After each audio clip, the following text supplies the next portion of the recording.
Corona, kenapa kau hadir? Bila kau akan lenyap dari muka bumi ini? Pergilah. Pergilah.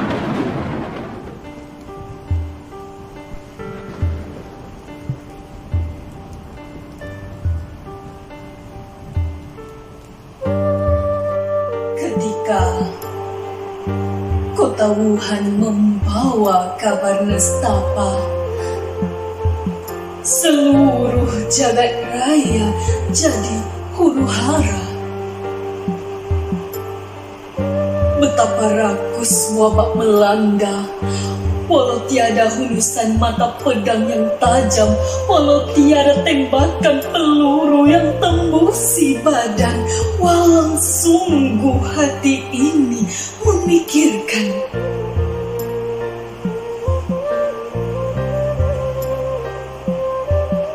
Betapa bebola besi COVID-19 terus bermaharajalela.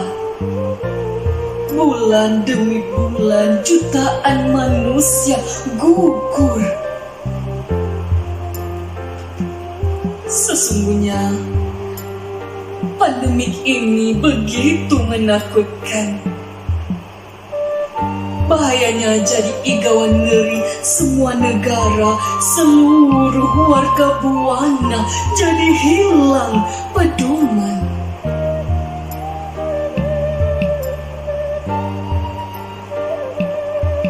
Tiada ubat, tiada penawar mampu merencatkan keaktifan virus berbisa. Hanya kepatuhan SOP sekadar untuk siap siaga. Penjarakan dikekalkan, kebersihan diamalkan. Tapi virus tak bermata ini cukup licik. Rencana menyerang dunia belum mampu ditangkis. Misi menyerang jutaan akmah masih menjadi agenda.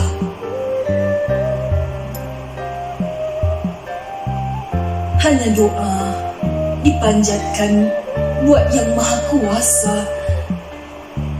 Ampuni pendosa jika ini benar-benar bala bencana.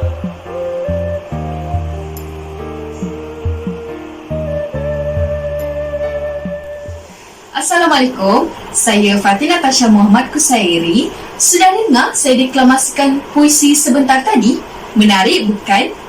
Puisi ini saya deklamasikan daripada buku antologi Laskar Puisi Alam Melayu yang bertajuk Resah Pendosa. Puisi yang bertemakan pandemik COVID-19 ini ditulis dan dicipta oleh Hanita Haji Ali.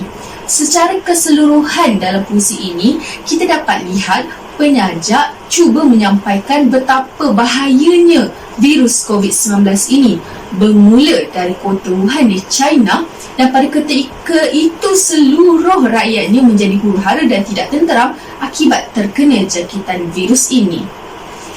Hari demi hari, bulan demi bulan, jutaan nyawa manusia direnggut akibat terkena jangkitan virus ini. Dan melalui puisi ini, penyajak ada mengatakan bahawa tiada cara lain yang boleh mengubati ataupun mengekang penularan wabak COVID-19 ini kecuali dengan kepatuhan SOP yang ditetapkan oleh kerajaan, iaitu mengekalkan penjarakan sosial dan mengamalkan kebersihan. Pada akhir rangkap, penyajak ada mengatakan ada menyeru seluruh rakyat di dunia ini untuk memanjatkan doa pada Yang Maha Kuasa. Baiklah, hari ini saya dan ahli kumpulan saya, Siti Nur Syahira Idris, akan mengajarkan gaya bahasa yang terdapat dalam puisi ini. Apakah kepentingan penggunaan gaya bahasa? Yang pertama, gaya bahasa dapat menerapkan nilai murni dalam sesebuah karya. Yang kedua, gaya bahasa dapat memberi gambaran tentang sesuatu yang ingin disampaikan oleh penyajak. Dan yang ketiga, penggunaan gaya bahasa dapat menjadikan sesebuah karya lebih menarik apabila dibaca. Terdapat beberapa penggunaan gaya bahasa dalam puisi ini. Yang pertama ialah gaya bahasa asonansi. Apa itu asonansi? Asonansi merujuk kepada pengulangan bunyi vokal dalam satu baris yang sama. Contoh kita dapat lihat pada rangkap pertama, baris ketiga, betapa rakus wabak melanda. Di sini kita dapat lihat pengulangan bunyi vokal A dalam ayat tersebut. Betapa rakus wabak melanda. Jelas? Seterusnya, gaya bahasa yang kedua ialah anafora. Anafora itu apa ya? Anafora merujuk kepada pengulangan kata yang sama pada awal baris. Misalnya, kita dapat lihat contoh berada pada rangkap pertama, baris keempat dan kelima. Walau tiada hunusan mata pedang yang tajam, walau tiada tembakan peluru yang tembusi badan. Di sini, kita dapat lihat pengulangan kata walau diulang sebanyak 2 kali pada awal baris. Jadi, itulah contoh penggunaan gaya bahasa anafora.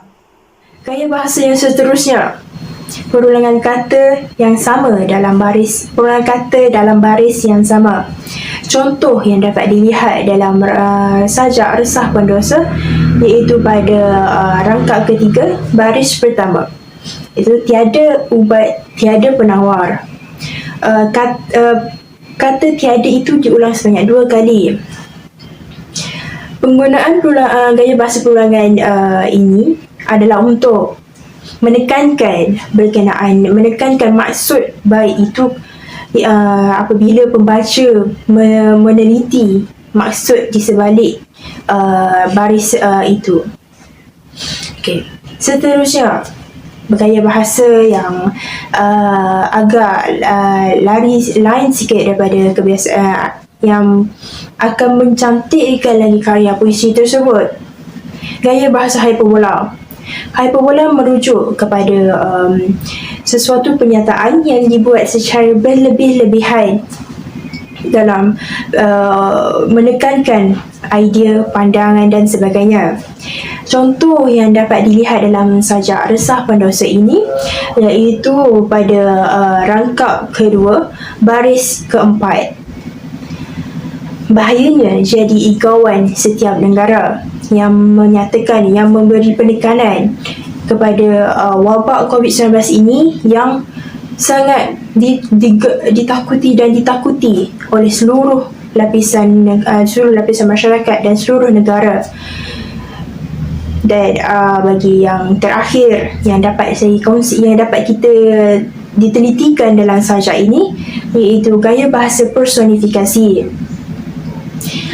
Personifikasi ini membawa maksud kepada pemberian sifat manusia pada binatang, tumbuhan dan benda bukan hidup. Contoh yang dapat dilihat dalam sajak resah pendosa karya Hanita Haji Ali ini pada rangkap ketiga, baris kelima, iaitu tapi waris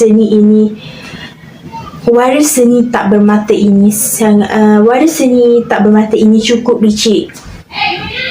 Pemberian sifat manusia kepada sesuatu jenis, sesuatu benda yang tidak bernyawa, memberi pengertian yang lebih jelas kepada pembaca apabila meneliti maksud-maksud di sebalik karya puisi ini. Okey, baiklah. Itu sahaja yang gaya bahasa yang dapat dikongsikan dalam sajak resah pendosa ini. Kesimpulannya, penggunaan gaya bahasa dalam sesebuah karya puisi akan memberi satu bentuk nilai tambah dan memberi nilai estetika yang lebih baik kepada sebuah karya puisi tersebut.